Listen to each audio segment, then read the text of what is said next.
We're going to transition to something else from politics, back to what we discussed earlier, the feud between Nancy Pelosi and a group of progressive Democrats earlier in the show. Well, President Trump is again weighing in this morning with some racially charged language. I want to read this to you. It says, quote, "So interesting to see progressive Democrat congresswomen who originally came from countries whose governments are a complete and total catastrophe, the worst, most corrupt and inept anywhere in the world, if they have a functioning government at all, now loudly and viciously telling the people of the United States, the greatest, most powerful nation on earth, how our government is to be run.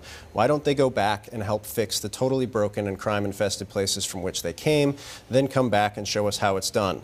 These places need your help badly. You can't leave fast enough. I'm sure Nancy Pelosi would be very happy to work out free travel arrangements." All right, let's set one fact first. There's one congresswoman in this progressive group that comes from outside the United States that was a migrant, who's a very kind of impressive story of coming to the United States of America. That's Ilhan Omar. The rest of the progressive congresswomen were born in the United States.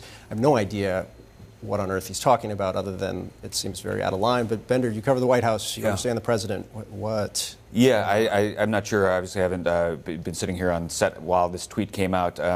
But you can see where this is going to go. It's going to go in a number of different ways. For one, you mentioned Rep. Omar. Rep. Omar is from Somalia. Somalia was on the list of Muslim majority countries that Trump wanted to ban immigrants from.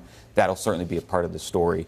You know, to try to look at it from the eyes of the Oval Office right now in the Resolute desk, this is one way Trump has wanted to solve some of these immigration issues by going back to the countries of origin. I'm talking specifically about the caravans coming up through Central America and Mexico. He's wanted the countries like Guatemala and Honduras to handle these problems within their own borders.